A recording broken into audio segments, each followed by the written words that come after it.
اعوذ باللہ من الشیطان الرجیم بسم اللہ الرحمن الرحیم جزا اللہ عنا سیدنا محمد صلی اللہ علیہ وسلم ما هو اہلہ۔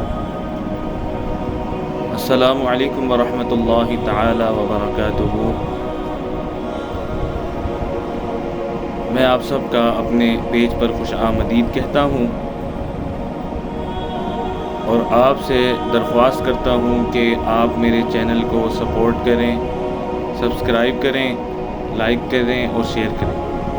اس سے مجھے بہت ہمت ملے گی اور مجھے خوشی ہوگی کہ میری یہ نہ آپ دیکھیں کہ بات کون کر رہا ہے، یہ دیکھیں کہ بات کس کی کر رہا ہے، تو مجھے بہت زیادہ خوشی ہوگی کہ اللہ کے دین کے لیے لوگ ابھی بیٹھے ہیں، محبت کرنے والے ہیں، عشق کرنے والے ہیں، جو اللہ کی بات خالصتاً اللہ کے لیے سنیں اور سنتے ہیں۔ اور جنہوں نے میری ویڈیوز دیکھی ہیں، میں آپ کا تہہ دل سے آپ کو دعائیں دیتا ہوں۔ یقین مانے آپ کا شکر گزار ہوں، کیونکہ علماء کہتے ہیں کسی کا شکر ادا کرنا ہونا تو اس کے لیے دعا کر دیا کرو۔ تو میں آپ کے لیے دعا کرتا ہوں اللہ رب العزت آپ کی آخرت اور دنیا کو سنبھال دے، آپ کی ادھر بھی خیر ہو، آخرت میں بھی خیر ہو، اللہ آپ کی دعاؤں کو قبول فرمائے۔ اللہ رب العزت آپ کو اتنا نوازے کہ آپ اللہ کے خزانے لوٹتے لوٹتے تھک جائیں، اللہ لٹاتا لٹاتا نہ تھکے۔ تو آج کا جو موضوع ہے وہ ایک مشاطہ نامی خاتون کے اوپر ہے، جو فرعون کی بیٹی کی کنیز تھی۔ اس کے دل میں اللہ رب العزت نے موسیٰ علیہ السلام کی اتنی محبت ڈال دی تھی کہ انتہا ہو گئی۔ ایک دفعہ مشاطہ عورت فرعون کی بیٹی کی کنگھی کر رہی تھی تو اس سے کنگھی زمین پہ گر گئی۔ جب زمین پر گری تو اس نے بسم اللہ الرحمن الرحیم کہہ کے اٹھا لی۔ تو اس کی بیٹی کو بہت برا لگا فرعون کی۔ اس نے کہا کہ تجھے نہیں پتا میرا معبود کون، تم ہم سب کا معبود کون ہے؟ تو نے یہ کلمات کیسے بول دیے؟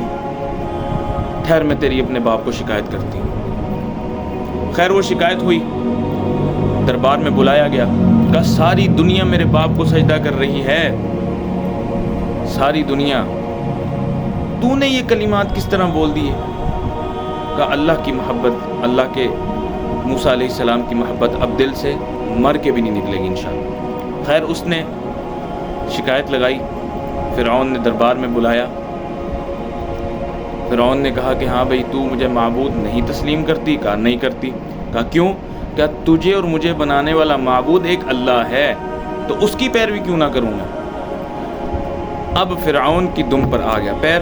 اس نے کہا اتنے درباری کھڑے ہیں، اتنے دربانے ہیں، فلاں ہیں فلاں ہیں، ان کی نظروں میں میری کیا اہمیت رہ جائے گی؟ اس نے اپنا جلال ظاہر کرنے کے لیے کہ ایک دبدبہ روب رہے اگلوں پر، تو اس نے کیا کیا؟ اس نے کہا ایک کڑاہی تیار کرو، کڑاہی میں کھولتا ہوا تیل بنا۔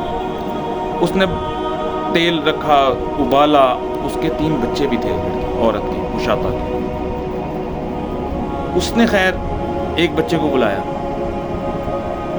اس واقعے سے بڑی نصیحتیں حاصل ہیں، یقین مان کہ یہ خالی یہ نہیں ہے۔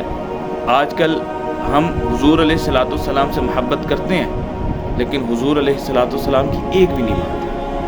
ہم اللہ کو مانتے ہیں، اللہ کے حضور کو مانتے ہیں، حضور کے کلام کو مانتے ہیں جو اللہ نے جبرائیل علیہ الصلوۃ والسلام کے ذریعے حضور پر اتارا، اور اللہ کی شریعت کو مانتے ہیں، لیکن ان میں سے کسی ایک کی نہیں مانتے۔ کفار کیا کر رہے ہیں؟ ان کو کیسے پتہ ہے کہ معاملات قرآن میں یہ ہیں؟ وہ ریسرچ کرتے ہیں، وہ نکال کے بتا دیتے ہیں اور وہ ہوتا ہے۔ قرآن سے ریسرچ کر رہے ہیں، وہ قرآن کو مانتے ہیں لیکن قرآن پر ایمان نہیں لاتے۔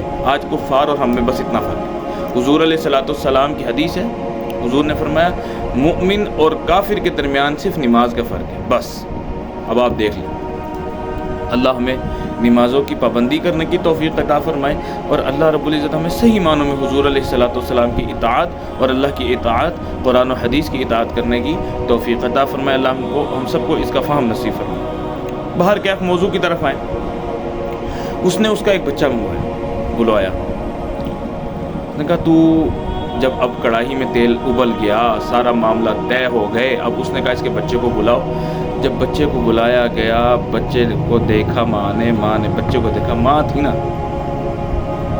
تو کہا کہ ابھی بھی مجھے معبود نہیں مانتی تو اپنی کر نہیں. اس نے اٹھا کے اس کو آگ میں پھینک، اس میں کڑاہی میں پھینک. کچھ دیر بعد دیکھتے ہیں کہ گوشت پتہ نہیں کہاں گیا، ہڈیاں تیر کے اوپر آ گئی.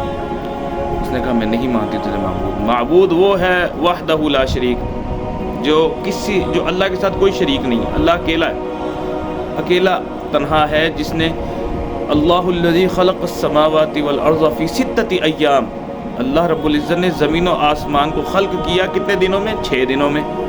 دوسرے مقام پہ اللہ فرماتے ہیں الم تروا کیف خلق اللہ 7 سماوات طباقا، کیا تم نے نہیں دیکھا، کیا تم نے نہیں دیکھا ہم نے 7 آسمان بغیر ستون کے کھڑے کر رکھے ہیں.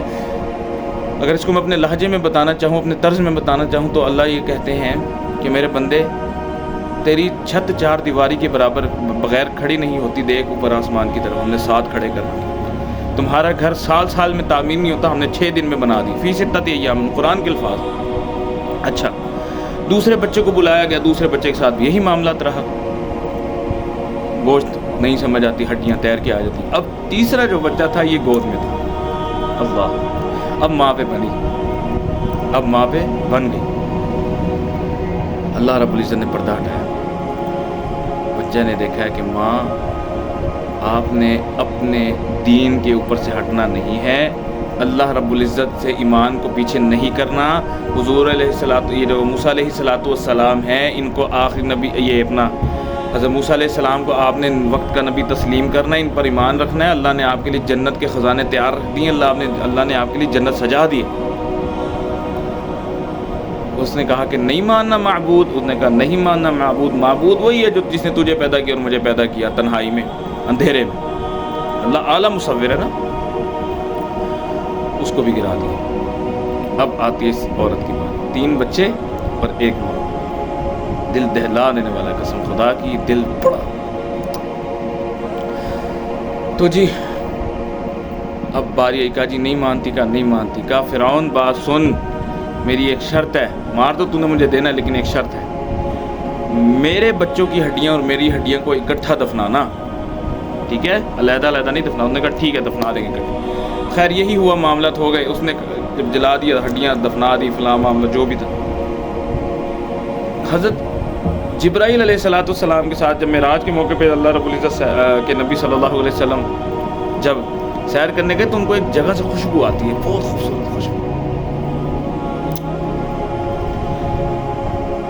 خوشبو آتی ہے. تو فرماتے ہیں جبرائیل یہ کیسی خوشبو ہے؟ کہا میرے محبوب موسیٰ علیہ السلام کے زمانے میں ایک عورت تھی، فرعون کی بیٹی کی کنیز، جس نے آپ کے بھائی موسیٰ علیہ السلام پر ایمان لے کے آئی تھی جو وقت کے نبی تھے. تو اس نے نصیحت کی تھی کہ فرعون جب ہمیں دفنائے گا تو کٹھا دفنائی، علیحدہ نہ دفنائی. اللہ کو اس کی یہ حالت ایمانی اتنی پسند آئی، اللہ رب العزت نے قیامت کی صبح تک ان کی جہاں ہڈیاں دفن کی تھی ادھر سے اللہ نے وعدہ کیا خوشبو گا دو. یہ واقعہ، اس سے ہمیں نصیحت کیا حاصل ہوتی ہے؟ یہ تو واقعہ ہو گیا نا. واقعہ تو قرآن میں اللہ نے فرمایا کہ قصص اعلیٰ قصے ہیں قرآن میں. پڑھنے والا کوئی نہیں، نصیحت حاصل کرنے والا کوئی نہیں. اللہ رب العزت نے اب اس سے نصیحت ہمیں کیا حاصل ہوتی ہے کہ کچھ بھی ہو جائے، آپ پر تلواریں کیوں نہ گریں، کچھ بھی ہو جائے، اپنے حبیب مصطفیٰ صلی اللہ علیہ وسلم کا دامن نہیں چھوڑنا. 2 ہی رتبے ہیں نا. جائز ہے نا کہ اگر آپ کو جان کی فکر ہے تو آپ زبان سے اقرار کر لیں، تصدیق دل میں نہ کریں. کفری الفاظ اگر آپ کو کوئی کافر مارنے لگتا ہے، دھمکی لیتا ہے جان بچانے کے لیے، تو آپ تو یہ کر سکتے ہیں. لیکن یہ رتبہ کمال کا نہیں ہے کہ آپ اپنے ایمان پر بھی ڈٹے رہیں، حضور کی رسالت پر بھی ڈٹے رہیں، اللہ کی وحدانیت پر بھی ڈٹے رہیں، قرآن کی عظیم کتاب ہونے پر بھی ڈٹے رہیں. آپ کو شہید کر دیں گے یا جو مرضی معاملات ہیں، اللہ رب العزت شہادت نصیب فرمائے. اللہ کے ہاں نزدیک بڑا خوبصورت مقام. تو آپ سب سے گزارش ہے کہ یہ میرا جو بولنا ہوتا ہے، میرے اصل میں مقصد یہ کہنے کا کہ ایک بندہ بھی راہ راست پر آ گیا نا اللہ کے اور اللہ کے دین کی بات، ہمارا آپ کا میرا کھاتا آخرت میں کھل جائے گا، ہمیں جنت مل جائے گی. تو آپ سب سے گزارش ہے کہ اس ویڈیو کو جتنا شیئر کر سکتے ہیں کریں، اس نیت سے کریں کہ آج ہماری اصلاح ہوئی ہے، کل کسی اور کی ہوگی، کل کسی اور کی وجہ سے اللہ ہمیں جنت دے دے گا. کیونکہ اتنی برائی بھی اگر آپ کو جہنم میں لے کے جا سکتی ہے نا، تو اتنی نیکی بھی آپ کو جنت میں لے کے جانے پہ اللہ رب العزت قادر کروا دیں گے. تو آپ سب سے گزارش ہے، میرا چینل یوٹیوب کا اپنا سید قاسم 1059 ہے، اس کو آپ جا کے وزٹ بھی کریں، سبسکرائب بھی کریں اور شیئر بھی کریں، اور خالصتاً اللہ کے لیے کمنٹ کر کے مجھے بتائیں کہ آپ کو ویڈیوز کیسی لگیں۔ تو آج کی ویڈیو یہاں اختتام کرتے ہیں۔ آپ سب کا بہت شکریہ، اللہ رب العزت آپ سب کو جزائے خیر عطا فرمائے۔ وآخر دعوانا ان الحمد للہ رب العالمین۔